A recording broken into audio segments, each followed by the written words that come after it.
Good morning students.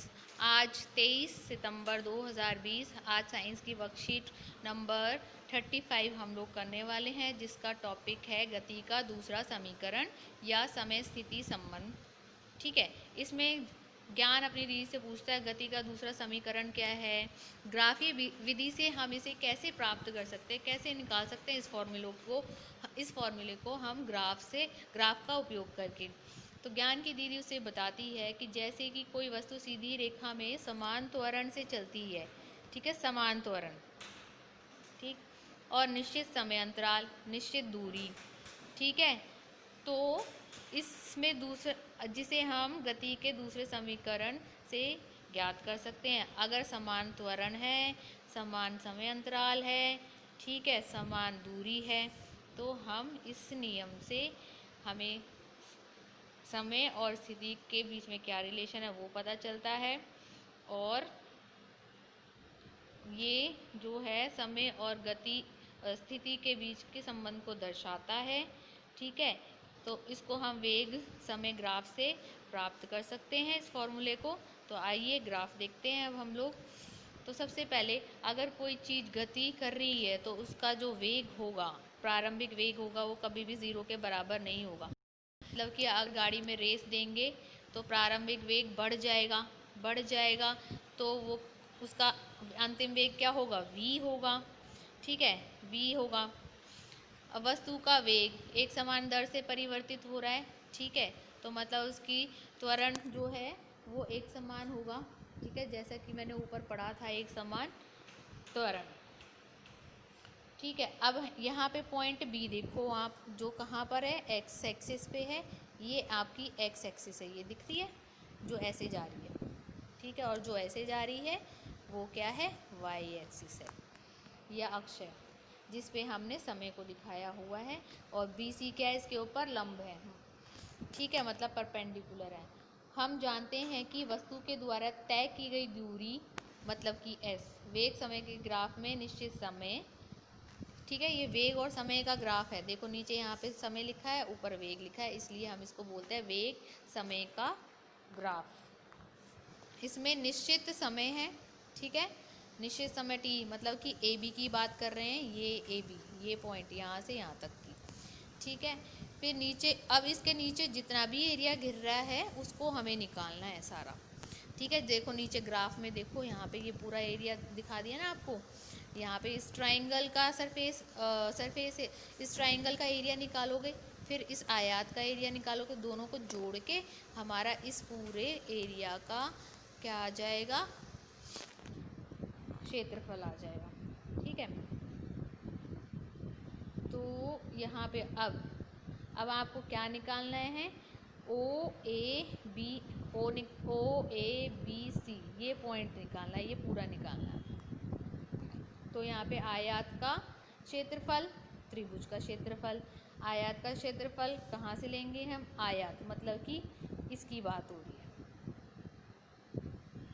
इस point की बात हो रही है यहाँ पे। अब इसके पॉइंट्स क्या है, ओ है, ये ए है, ये डी है, ये सी है, तो ओ ए डी सी का क्षेत्रफल प्लस में त्रिभुज का क्षेत्रफल, त्रिभुज ये है आपका, ठीक है, ए बी डी का क्षेत्रफल, ठीक है। इन दोनों को जोड़ के हम निकालेंगे।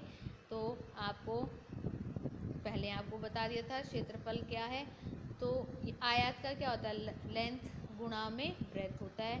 तो ओ ए, ये आपका क्या है, ओ ए, ये क्या हुई आपकी लंबाई, और चौड़ाई कितनी हो गई, ओ सी, ये ओ सी हो गई, और ये ओ ए आपकी क्या है, ये लेंथ है गुणा में ब्रेथ, ठीक है, लंबाई गुणा में चौड़ाई, ठीक है। इसके बाद हाफ प्लस में, यहाँ पे प्लस में हाफ।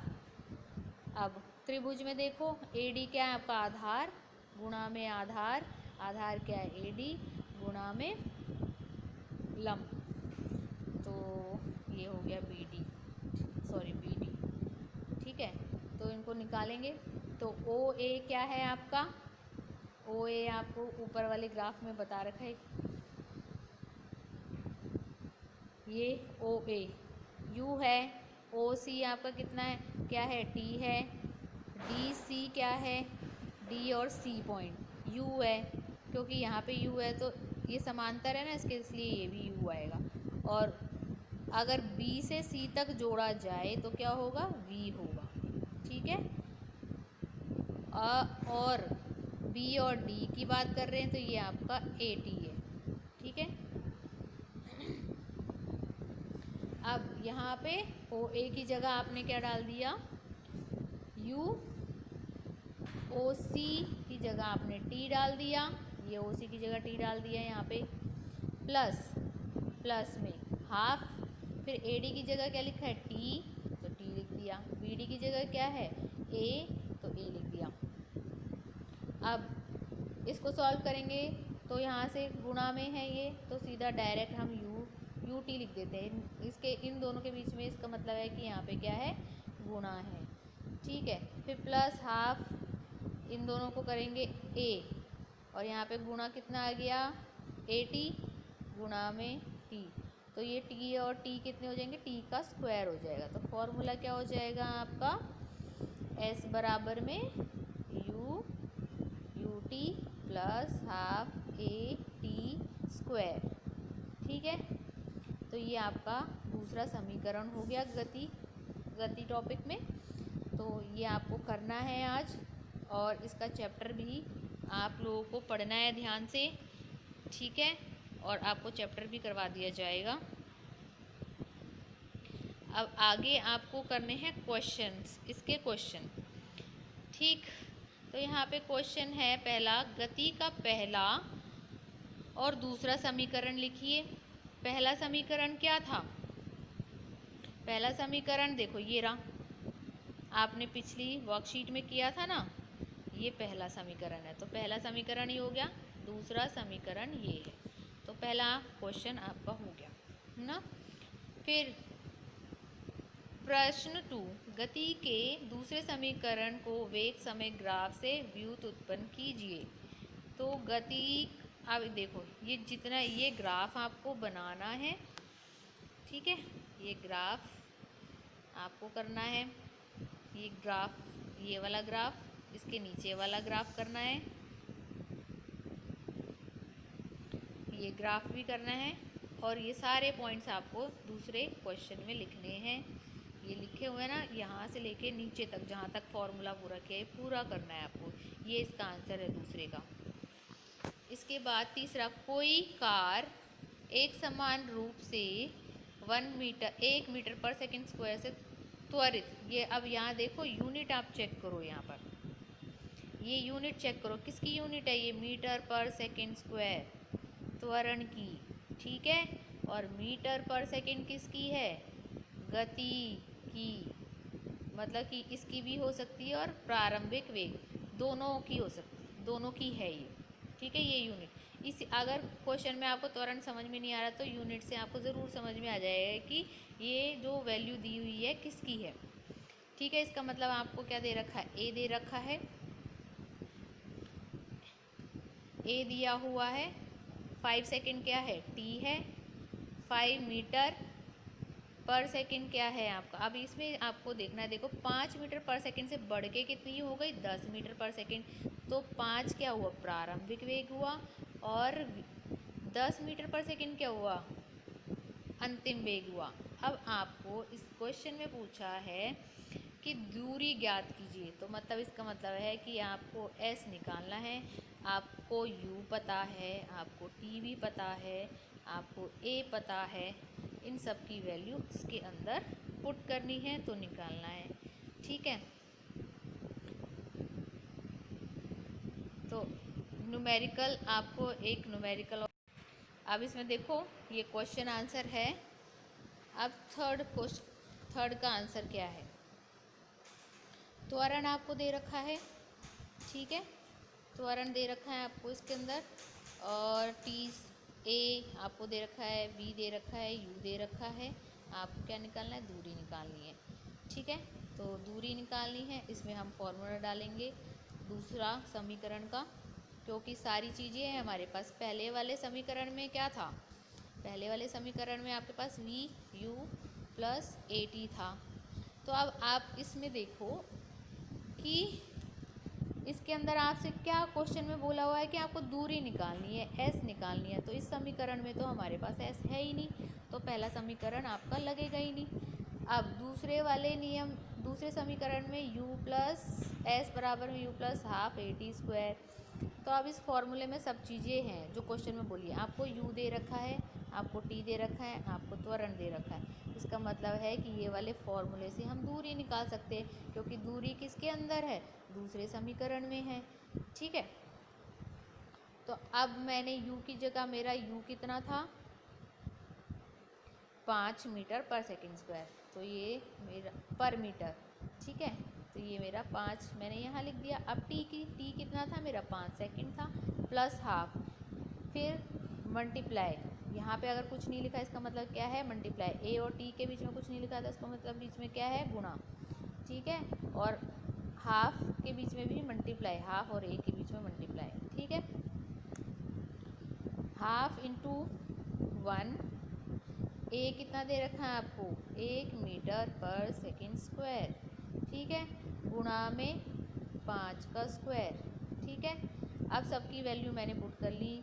यहाँ पे s बराबर में मैंने लिख लिया, क्योंकि मुझे दूरी निकालनी है, दूरी ज्ञात करनी है दूरी का।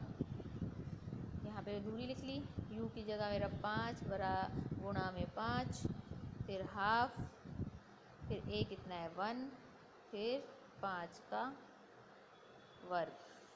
ठीक है, ये दोनों कितने हो गए, 25 प्लस हाफ, 5 का वर्ग कितना हो गया, 25। ठीक है, और इसको जब हम अब इससे काटेंगे तो यहाँ पे कितना आ जाएगा, 12.5। ठीक है, ठीक है, तो 25 प्लस 12.5। ठीक, अब इन दोनों को जब हम प्लस करेंगे तो कितना आ जाएगा, 37.5। अब ये हमने क्या निकाला है, दूरी, तो इसकी यूनिट क्या हुई, मीटर। ठीक है, तो तय की गई दूरी कितनी थी, 37.5 मीटर। ठीक है बच्चों, इस वर्कशीट में आपका न्यूमेरिकल रह गया था, उसको भी मैं एक्सप्लेन कर देती हूँ। इस न्यूमेरिकल में बोला है को किसी चलती बस पर ब्रेक लगाने पर गति के विपरीत दिशा में कितना त्वरण लगता है, 6 मीटर पर सेकंड स्क्वायर। ठीक है, इतना त्वरण लग जाता है। ठीक है, यदि ब्रेक लगाए जाने के बाद रुकने में कितना, ब्रेक लगाया, अब बस को रुकने में कितना समय लगा, 2 सेकंड लग गए। ठीक है, तो उतने समय में 2 सेकंड में उसने कितनी दूरी तय की, ये आपको निकालना है। तो अब सबसे पहले देखो,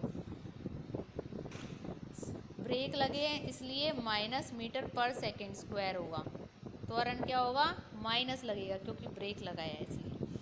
ठीक है, गाड़ी जो है चल रही है, तो u जो है आपका, आपको निकालना है इसके अंदर।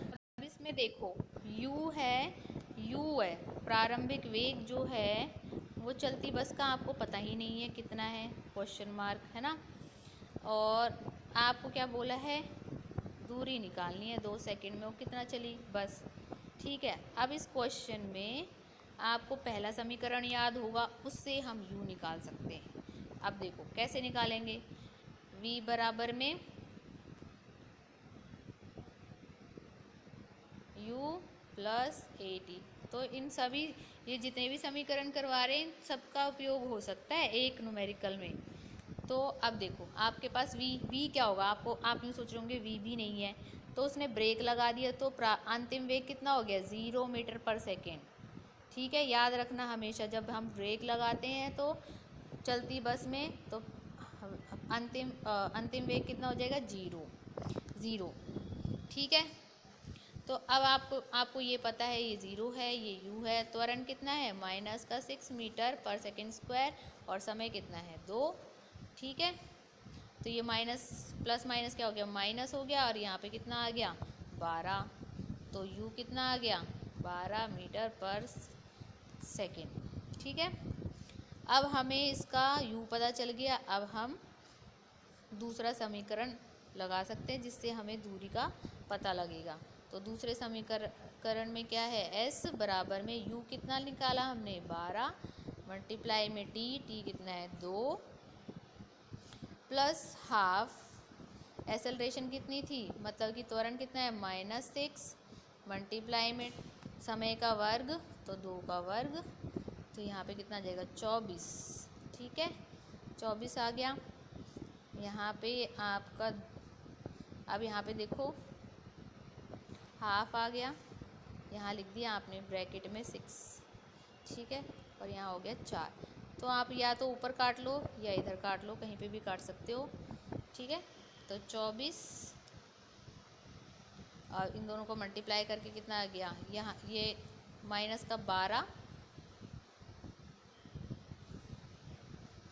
ठीक है 24 माइनस 12 आपका आंसर, दूरी कितनी आ गई 12 मीटर। तो ये उदाहरण था इस वर्कशीट में, इसको भी समझना ज़रूरी था आपके लिए कि हम दोनों समीकरण, ऐसा न्यूमेरिकल भी आ सकता है जिसमें दोनों फॉर्मूलों का यूज़ हो रहा हो, और इसमें जो क्वेश्चन में फॉर्मूला दे रखा था इसमें सिर्फ दूसरे समीकरण का यूज़ हो रहा है। ठीक है तो आप अगर आपके पास जैसे कि यहाँ पे u नहीं था तो आपने, हम इस u को कैसे निकाल सकते हैं, पहले समीकरण से निकाल सकते हैं। पहले समीकरण से निकालने के बाद हम दूसरे समीकरण से दूरी निकाल सकते हैं। ठीक है तो ये आप लोगों को ध्यान रखना है कि क्वेश्चन में आपको u दे रखा है नहीं दे रखा, अगर नहीं दे रखा तो आपको पहला समीकरण लगाना पड़ेगा। तो बच्चों ये वर्कशीट कंप्लीट करके आज भेज दें। टेक केयर बच्चों।